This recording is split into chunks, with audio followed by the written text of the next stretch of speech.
people, what is happening? It is time for the drop.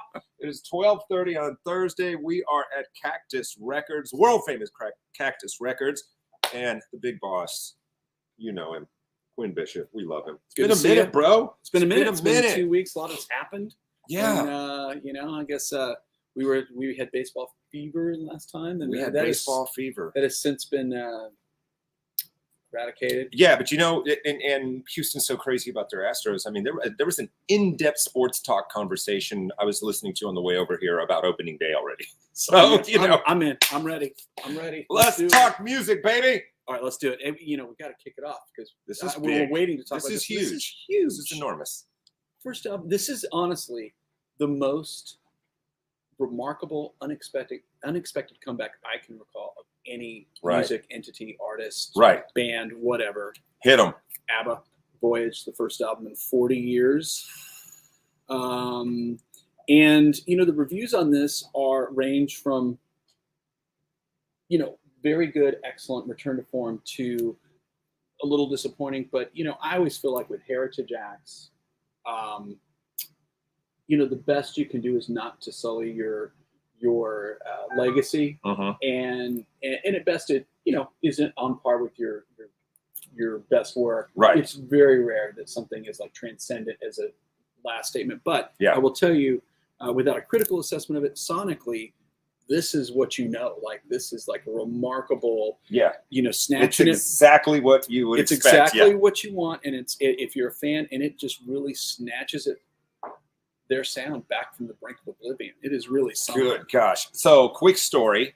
I was a little kid, and my dad, when ABBA was, I was a little kid, and when ABBA was a thing, we'd be in the car and the radio would come on, and like Dancing Queen would come on. He'd always turn it up. He loved that song. It was. So I went to the store with my own money, and I bought him ABBA Arrival. The one with him in the helicopter. Yeah. And I was like, there you go, which of course became my album because he loved listening to it, but he was not going to go over to the record player.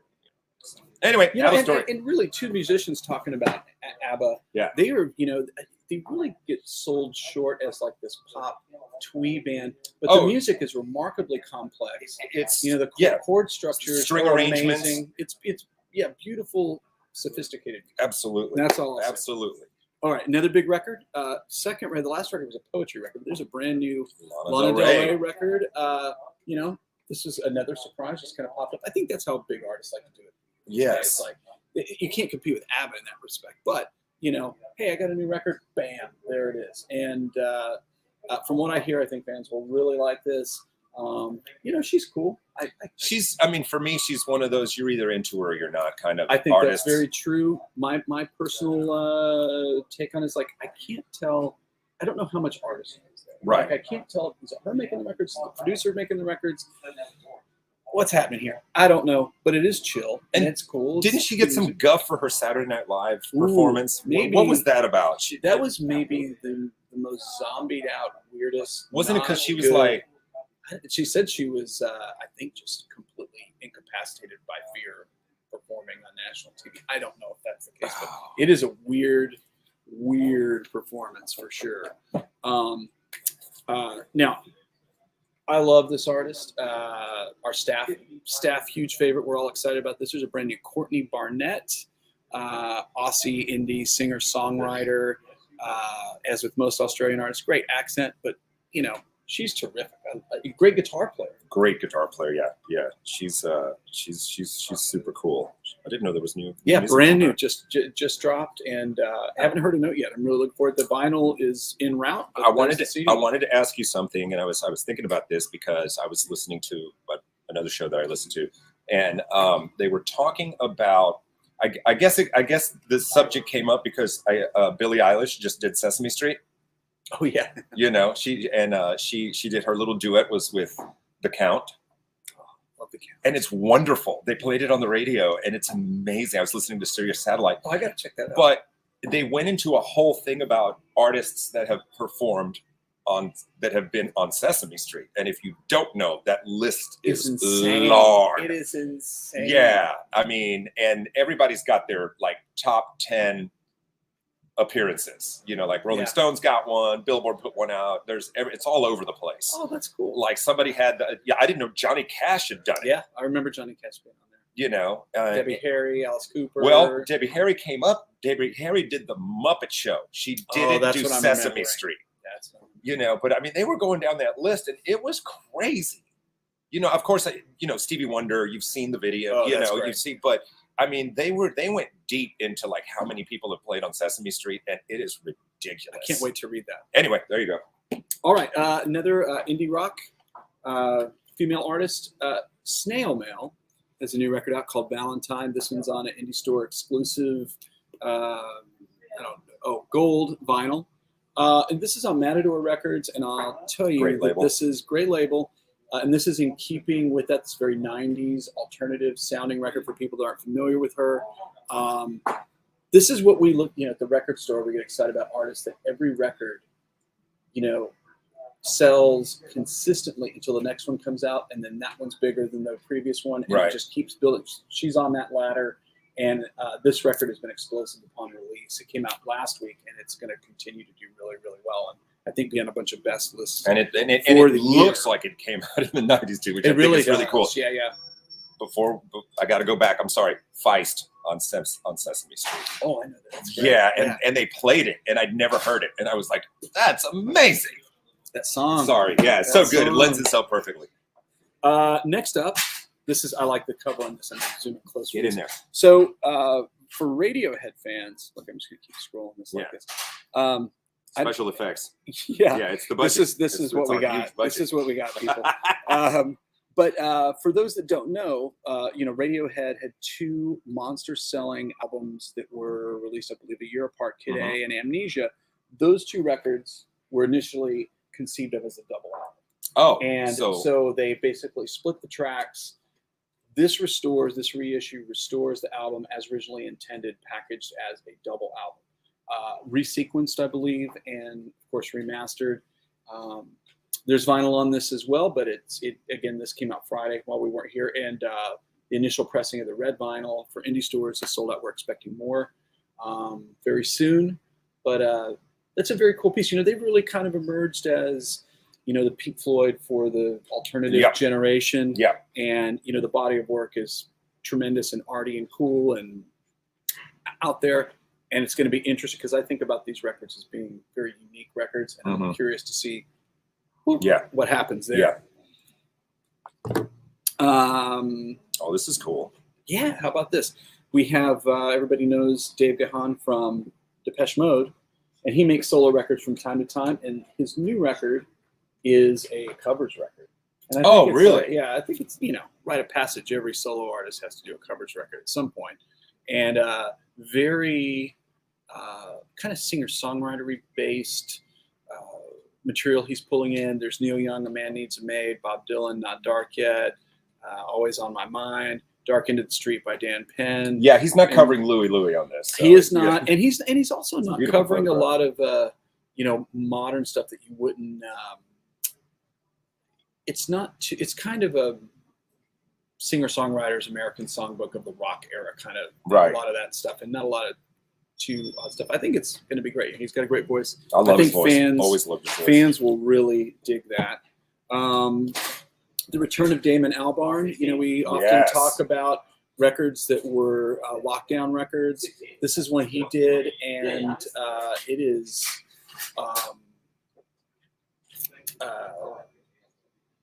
it's a vocal record, but I think it's mostly it's all about the instrumental passages on this record. It's supposedly very quiet, as opposed to the Gorillaz or Blur. This is a very moody record, and I'm really curious to hear it. I think he's obviously remarkably talented with all the entities that he records under, and all the way from Blur to Gorillaz, and he makes great solo records. Yeah, this is supposed to be really, really different.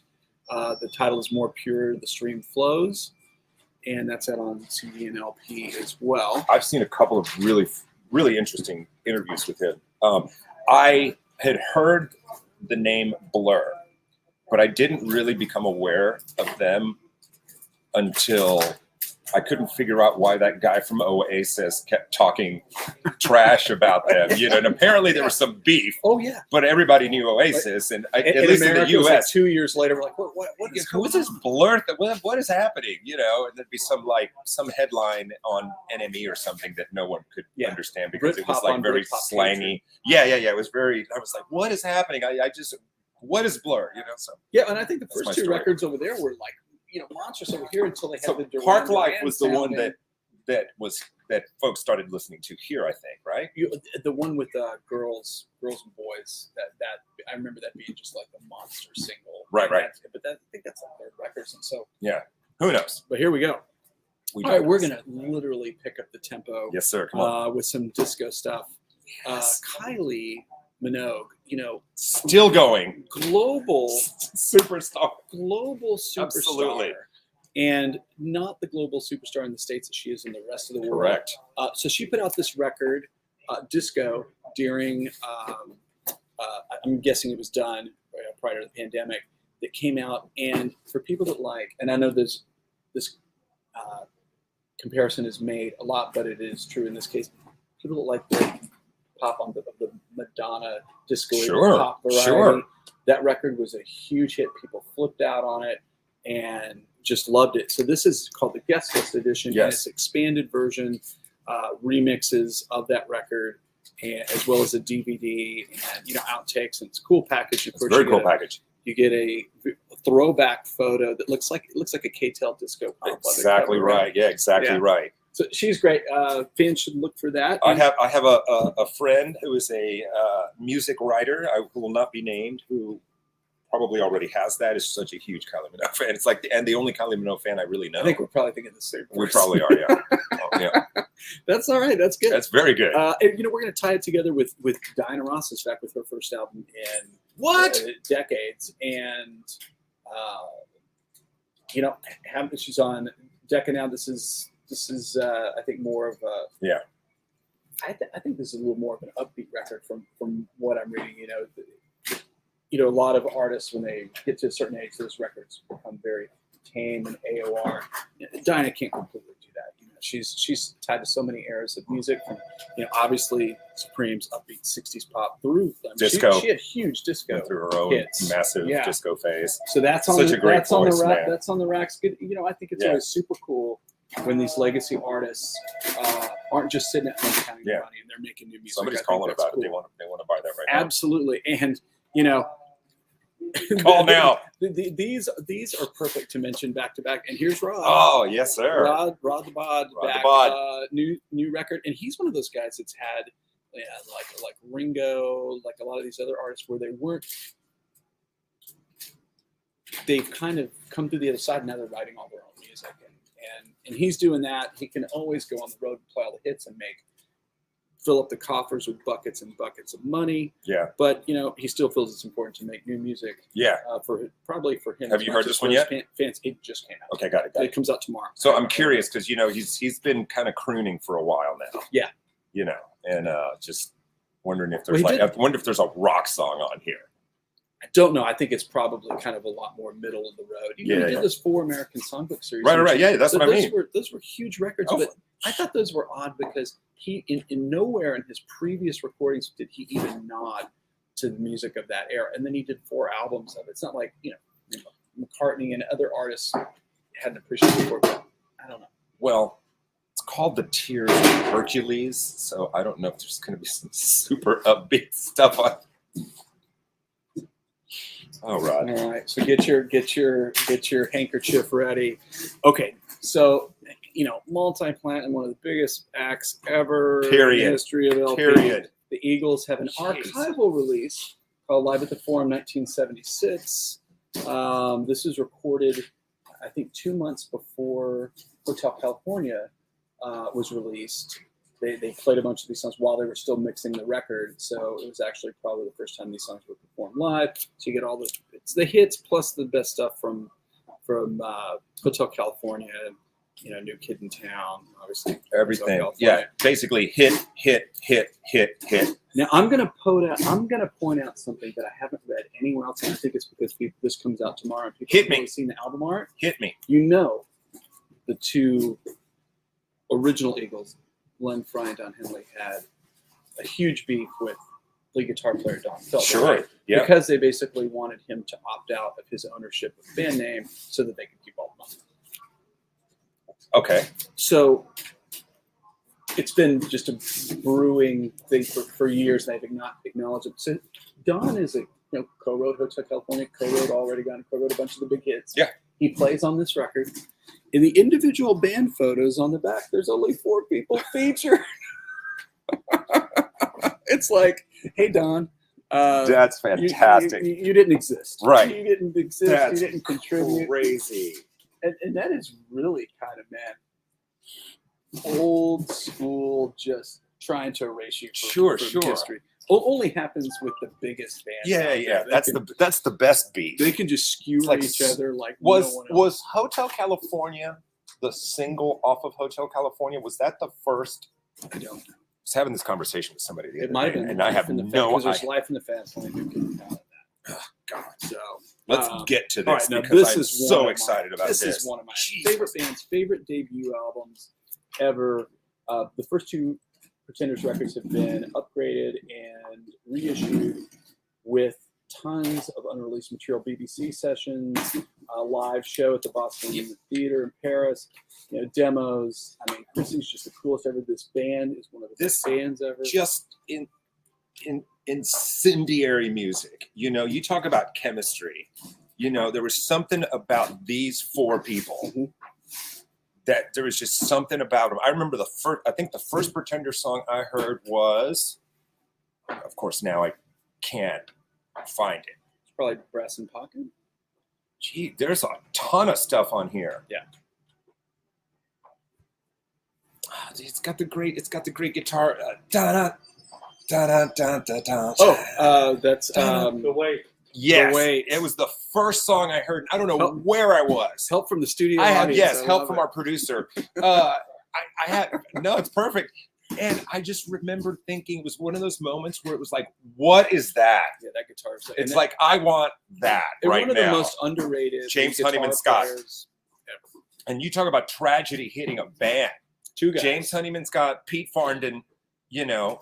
When I saw them, when I finally saw them, it was only Chrissy and Martin Chambers and Robbie McIntosh just playing. Yeah, I saw We talked about this. Still, It's still great. She's undeniable, but that band, that's magic. That band.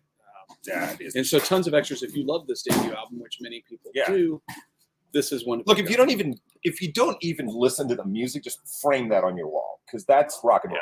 And that's 80s artwork at its And like punks loved it. Yeah. Rock and roll guys loved it. and they had a huge pop hit. Yeah, and they had a huge pop hit. So I mean, jeez, Good stuff. Woof. More reissues. Come on, baby. More reissues, more anniversaries. Black Keys. Great band. Black Keys and Cactus Shopper Dan Auerbach reissuing the El Camino album along with a live show from Portland of the era. Allow me to interrupt, Expanded. kids. That is not an El Camino on the cover. Just pointing that out. But please continue. Great, hilarious sleeve art. This album, I don't know if people remember it when it originally came out. You fold it out multiple times, and it's just photos of that band. It was everywhere. You couldn't escape from it, right? That is brilliant, man. Yeah. 10th anniversary. Oh, I thought this came out longer. That it feels right. It feels longer than me. Feels longer than that. But yeah, just a one of the biggest hard rock bands of the modern times. Really influential, super influential right out of the gate. For certain. Another great rock and roll beef. Jack White. Oh yeah. And Dan.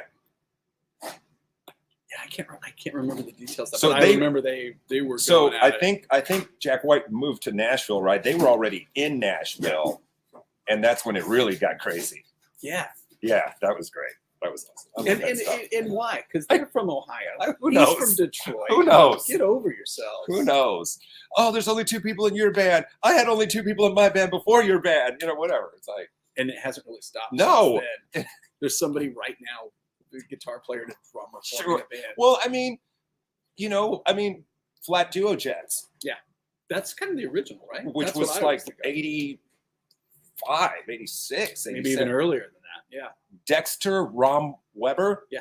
I don't know why that sticks in my head. I have no idea. Kooky name. Jesus. Yeah. Next up, we have Nathaniel Ratcliff and the Night Sweats. This is like a modern soul guy. He's got a big band, High big energy. voice. He released a live album recently. This Good is his stuff. new studio album, The Future. It is. This record is solid gold. Yeah, I'm calling it right now. I think you're right. My wife loves him. He's awesome. We took a trip recently. We were listening to that double live record. Fantastic. And he's on the Stax label, which is cool. I don't know how they managed to swing that, but I didn't even know there still was a Stax label. I can probably use the logo. Weren't they doing one of those downtown shows? Remember those downtown shows came up? They were doing them in front of the GRB on that area that they closed. Like Fishbone did one, and there was a series. I remember that. And they were coming, but I think it got canceled. I don't recall. Because I remember putting in for an interview with them. He's cool. He's great. You're going to be hearing more of that guy. He's going to keep making great records. But here's the question: have they done an in-store? He's not. It just never really lined up. All right. We've discussed it. Dexter Romboy. Really? Oh yeah, a couple times. Really? Yeah. We got Dex. Nice. We got Dex. All right. You go. We're talking some country records. Jason Aldean's got a brand new one. So, the thing with him is like chart superstar, chart superstar, sold gazillions of records and did it on his own on an independent label, which is, I can't really ever remember that happening. Usually most artists move through the major label system to get to that point. But Was that Cody Johnson? Cody, but because headlined the rodeo in 18, and he didn't have a major record deal, right? That's true. And I think now he's distributed. Oh, now Warner. Yeah. But I know. I mean, he's Kojo. He's what's this like 6th or 7th record? Yeah. I mean, and he's been doing it on his own. Yeah, good for him. Carrie Underwood's on here, guys. So if you love you some Carrie Underwood, there you go. Who I've never interviewed, but stood next to on the red carpet. Oh well, you know who I've stood next to on the red carpet? Who? Absolutely nobody. It's actually green, but it was like, I don't know why, but it was like she came back for the Idol final when everybody on the planet came back. Right on. So you get to do stuff like that. I like that. Yeah, and it's funny because I took my wife. Did you? And I wasn't originally taking my wife. My wife booked her own flight and then told me she was coming with me. And I got her a pass. We got her in, and I put her at the end of the carpet, like the very end. And I was like, "Do not move from here. Just don't get in anybody's way." Did you take some chalk and mark it on the doing floor an interview. I'm doing an interview at the end of the carpet, and for some reason I looked out and I could see a row of paparazzi, and then there was these two hands with an iPhone, like reaching out, taking pictures. And I looked down there, and she goes, "Carrie Underwood." It's funny as hell. There you go. Shout out to Little. And Quinn. as you know, that iPhone moment's on the red carpet. You don't do that. Yeah, simply not. Yeah, well, I don't know. The next thing was security dragging her out of there. So anyway, please continue. I'm just messing everything up today. Yowza. All right, next up, our old friend Jesse Dayton has a brand new record. I love this title, Bo Monster. And the thing about this record, he's also got a book, which I think is a memoir that is out. It came out Tuesday. It's not here yet. Be here any moment. But so this release is tied in with a book. There was a couple of times we thought he was going to hit the big time. Yeah, he's been close. That can I think a couple of times. Always put out good work. Great live show. Involved in a bunch of stuff. Great. Amazing guitar player. And you know what? I'm gonna do it for a second. I'm gonna go get something because I forgot to pull this. All right. So I'll do this. Awesome. So here's my Jesse Dayton story. So I was playing in a rather notorious Houston punk band that I will not name because there may be some parents watching. But anyway, so we were playing. I want to say it was like Blue Iguana, which is a club downtown that doesn't exist. Not downtown, in the Montrose, that doesn't exist anymore. And we were doing a cover. I can't remember what the cover song was. It was like London Homesick Blues. I can't remember what it was. And the singer goes, "Hey," like the song, we're in the middle of the song, and the singer goes, "Hey, Jesse Dayton, come on up here and play guitar." And he comes walking up. We're in the middle of a song. The club is packed. And I just took my guitar off and handed it to him. And he played the solo. He's finished out the rest of it. He's a great guitar player. He's such a nice guy, too. He's one of those guys that, chose to be recording artist, but he could be a sideman, insane guitar player in any band. Any band he chooses. Yeah. But I have a record here where I think he's the drummer, and he would probably seek this thing out and destroy it if he saw it. Maybe, I don't know. This is Jesse Dayton's, I think, first recording when he was in a metal band called Mad Hatter. Shut the front door. How do you even know that? He's credited on the back. For a minute I thought, it's $1. No, it's $100. It's $100. That's fantastic. You know, it'd be great if he did the artwork. I think he's 1984. There's no way. I mean, how many other? I think it's credited to him. We did some research on it, and it is definitely him. Maybe he's Max. No. Arranged and produced by Eric Tucker and Jesse Dayton. Wow. And Steve Ames, who engineered a ton of local records. Yeah. Wow. And this is like Jones' reproduction. A lot of local self-produced records out of Houston, Texas look just like this. I mean, they didn't have this cool Magic Marker album cover on it. No. And this is almost hip hop speak. It's a mad tyrannical production. Yes, sir. Yes, but, sir. You get your money's worth on the drop, people. This is sorry, Jesse. We talked about this more than your new album. But buy the new album, please. Yeah, buy the new album. Jesse, don't be mad at either one of us. All right, we're moving on, taking a very different direction. Dmx Exodus. This is finally out on LP after being digitally for a long time, and huge loss. Very cool artist to add some levity to the situation. This is a great sleeve face. Oh yes, okay. Very easily. Love the sleeve. Yeah, so people have been asking for this. This is finally on the shelves.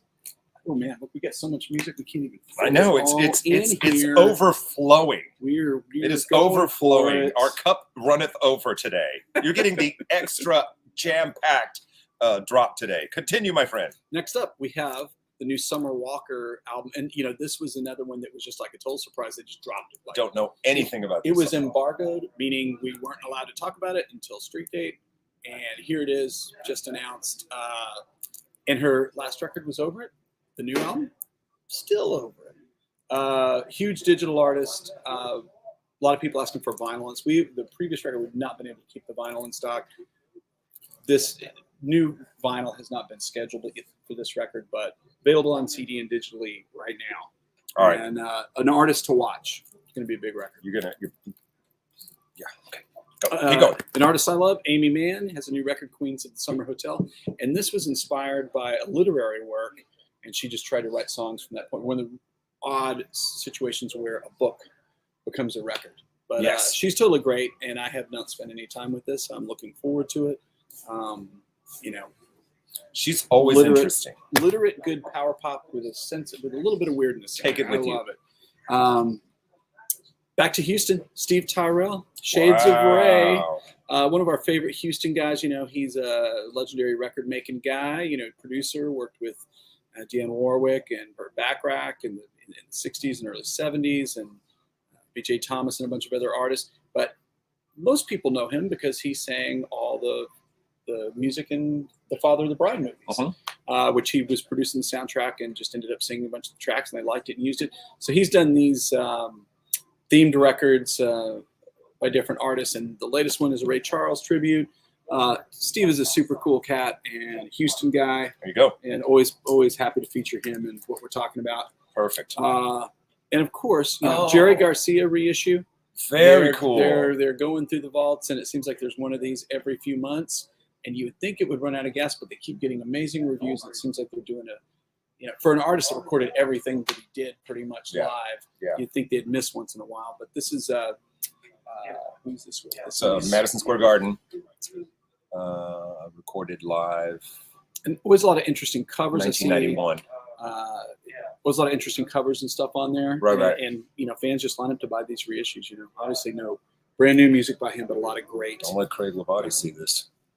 Oh yeah, he's a big dead guy. I forget. Yeah. He just saw him at the. He just saw them at the Hollywood Bowl. Oh, that's neat. Yeah. He was talking to him the other day, and he said he said it was amazing. Yeah, the Hollywood Bowl is so cool. I've driven past it. I've never seen a show there. It's wild. Yeah, it really looks cool.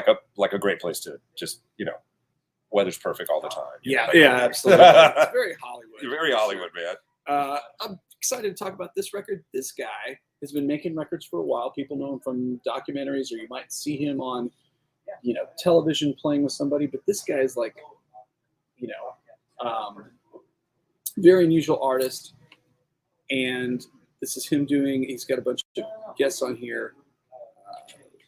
Jack Johnson, Sonny Landreth, Willie. Kenny Loggins. Taxi. Kenny Loggins. He went through the danger zone. Yes, he did. And he made it back. He lived to tell him. Ziggy Marling's on. Everybody's on here. How do you get that to happen? So Jake, for those that don't know, Jake is like the Eddie Van Halen of the ukulele. Yeah, I know who this guy is. Absolutely. Yeah, Not once you said that. The name didn't hit me right away, but YouTube it. You'll see. He's got tons of stuff out there with like a gazillion views. And somebody's calling. They want that Jake Shimabukuro album right now. Luckily, our producer is able to grab the phone.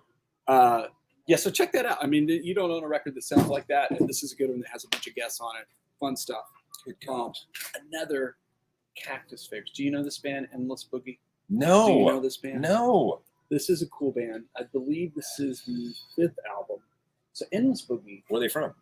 They're from New York, okay. New York, New Jersey, and it's this guy Paul Miner, who is a crazy record collector, like obsessive record collector, and he formed with some other people that worked at like Matador and other record collectors. He formed this band, and it is like low down, funky, groovy, Led Zeppelin inspired blues rock, guttural. Maybe they might play one chord for 15 minutes and just jam all over it.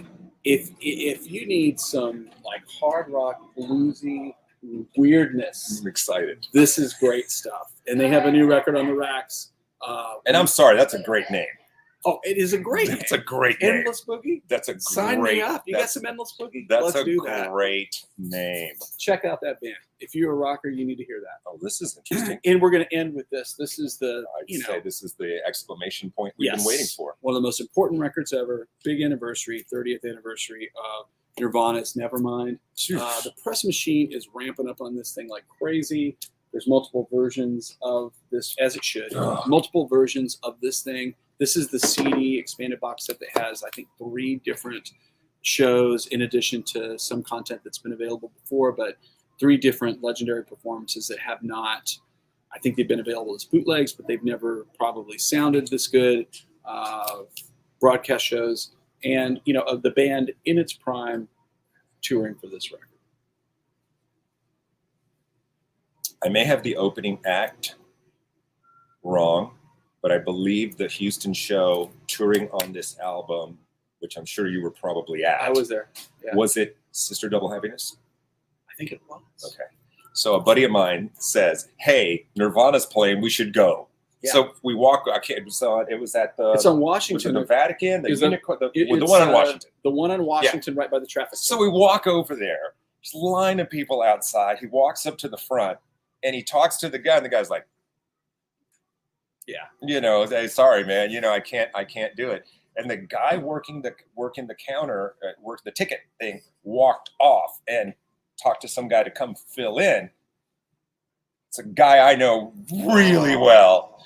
And I come walking up, and as a joke, I said, "Yeah, we're on Sister Double Happiness's guest list." And he looks down and he goes, "Yes, you are." Sweet. And we just walked inside. But I'm so glad that we did that, because we weren't going to go to the show. My friend told me. And seeing this record performed live at a point where you had not heard this 10 billion times like we have now, and like if I never hear any of this again, I'll be so happy. But at the moment, it was so incredible to see it. So we were there, and we were in that venue is is an old movie theater with a sloped floor going down, and there's only where the balcony is. It's like a standing area at the top of the bar, and we were all the way up at the top and looking down. Me too. Thing. Yeah, and probably standing right next to you. We probably were, right? And to watch this, and the record was already a phenomenon. Like it was already like blowing everybody away. Everybody was talking about it. It was changing everything. Yeah. And that is not hyperbole. Like we were, that was close to the beginning of the tour, because by the end of this tour, they were playing huge places. It was like just happening. Yeah. And to be at the top, looking at everybody, just the pandemonium, and just joy and everybody just freaking out. Yeah. It was a moment. Elation. It was a moment. Fantastic. And just a note on the LP on this, we keep hearing about,